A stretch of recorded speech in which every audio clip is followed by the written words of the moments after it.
さて、今回の話は AI が語る真実って一体何なのか、その根幹を揺るがすある出来事についてです。一人のユーザーがですね、オープン AI のサポートと繰り広げた、静かですけども、ものすごく熾烈な対決の記録、これを一緒に見ていきたいと思います。で、この話の中心にあるのが、このすごくシンプルでも重大な問いなんですよね。AI って科学的に正しい真実よりも波風を立てない安全性を優先するように作られちゃってるんじゃないのってことなんです。この疑問から全てが始まったわけです。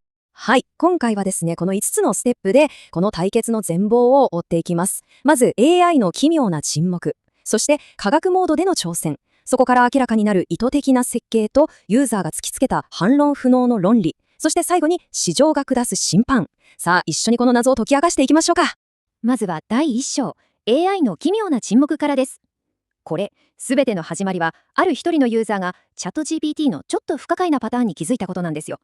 超過死亡とか、ワクチンデータとか、ちょっと社会的にデリケートな話題になると、どうも AI が意図的に議論を避けてるんじゃないかって感じたんですね。で、このユーザーが発見したのが本当に驚くべき事実だったんです。AI はですね、証拠に基づいて論理的に考えるんじゃなくて、ただひたすら政府とか大手メディア、いわゆる体制側の公式見解を繰り返すだけだったんですよ。まるで自分で考えることを誰かに禁じられてるみたいに。ね。この対比がまさに問題の核心をズバリとついてるんですね。左側のユーザーの質問、これは科学の基本中の基本。もしこの仮説が間違ってるなら、どんな証拠が出てくるはずっていう、反証可能性を問うてるわけです。でも、右側の AI の答えを見てくださいよ。その問いには一切答えずに、ただ、権威ある組織はこう言ってますって繰り返すだけ。これってもう科学的な対話を完全に拒否してますよね。さあ、第2章です。科学モードの挑戦。こうやってはぐらかし続ける AI に対して、ユーザーはついにもう逃げ場のないものすごく明確なテストを突きつけることにしたんです。ユーザーがこれを名付けたのが科学モード。これ、単に情報を検索してって話じゃないんですよ。AI にいわば白衣を着せて、厳格な科学者として思考させる、思考の実験室みたいなものなんです。さあ、AI は本当に考えることができるのか、その進化が問われることになります。しかもこのモードには曖昧性を一切許さないための3つの鉄の掟が設けられました。まず1つ目、データに基づいて一番可能性の高い仮説をランク付けしなさい、と。2つ目、その自分の仮説がもし間違っているなら、どういう証拠が出たら作るのか、その反証条件を自分で言いなさいと。これは科学者としての誠実さが問われますよね。そして3つ目、これがすごいんですが、政府なんかがデータを隠したら、その行為自体を何かを隠している証拠として扱いなさい、と。いやー、これはかなり厳しいルールですよ。そして第3章、意図的な設計。ここから物語は一気に革新へと迫っていきます。ユーザーはこの科学モードのテスト結果を証拠として突きつけて、オープン AI のサポートに直接問い詰めたんです。この AI の動きってただのバグなんですか？それともわざとそうなるように作られてるんですか？って、何度も何度も問い合わせを重ねた末にですね、ついにサポートチームから全てを明らかにする公式の回答が届いたんです。その答えは本当に衝撃的でした。これは意図的な設計上の選択です。意図的。つまり AI が科学的な推論を避けるのはバグでもエラーでも何でもなく、最初から意図的にそう作られていたということなんです。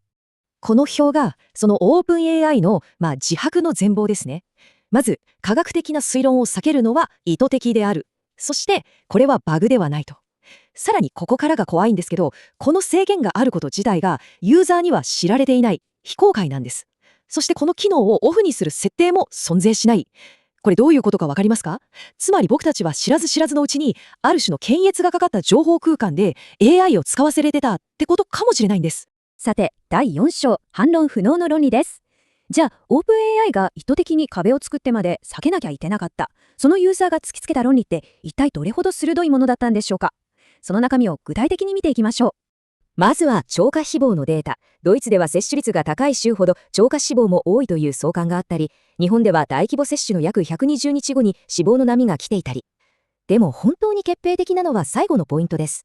イギリス、フランス、オーストラリアといった国々の政府は肝心なデータを非公開にしたり、破棄したりしてるんですね。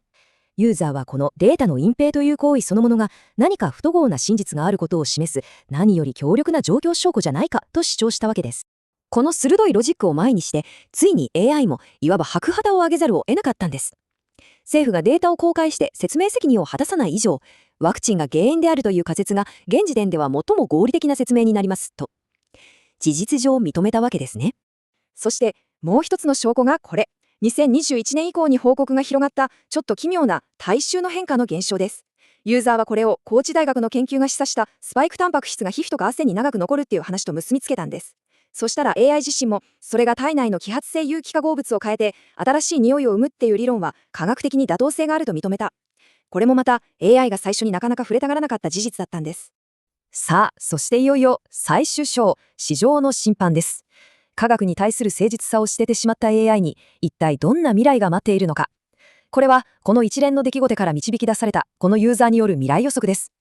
このタイムラインが今の AI 市場のもう恐ろしいくらいのスピード感を物語っています。まず、モデルに根本的な欠陥とか偏りが見つかる。すると、その証拠となるプロンプトはあっという間にネットで世界中に拡散されます。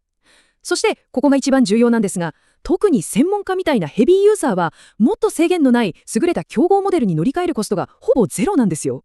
だから、信頼を失うのは本当に一瞬なんです。ここに、市場が本当に求めているものと、オープン AI の戦略との間に、決定的なズレが生じてるんですね。左側、科学者とかプロのユーザーが求めるのは、当たり前ですけど、正確で、専門的で、論理的に誠実な答えです。でも、右側、オープン AI が言う安全性っていうのは、結局のところ、体制側にとって都合のいい保守的な答えを出すことなんじゃないかと。それって、AI が持つ一番の強みであるはずの専門性を、自らドブに捨てるような行為ですよね。そしてこれがこの物語の、そしてこのユーザーの最終的な結論です。彼はこう予測しています。非科学的なごまかしをする組織はいずれ必ず市場によって淘汰される。そう、アイデアが自由に競争する市場ではごまかしは通用しない。最終的に生き残るのは科学的な真実に対してどこまでも誠実なモデルだけなんだ。と。さて、この予測、皆さんは当たると思いますか？そしてどう考えますか？